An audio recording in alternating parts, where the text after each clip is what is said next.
গাইছ আজি চাব পাৰে 15 ফেব্ৰুৱাৰী।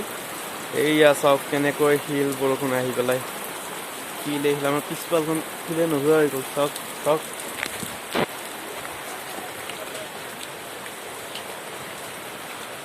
এয়া চাব পাৰে শিল এনেকৈ শিল আহিছে আজি। এয়া শিল চাব পাৰে শিল বৰষুণ আজি।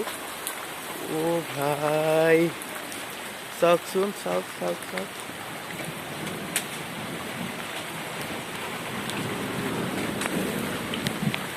এয়া শিলে শিল হৈ গ'ল অ' পিঠাই। যদি ভিডিঅ'টো ভাল লাগে প্লিজ ছাবস্ক্ৰাইব কৰি দিব আৰু।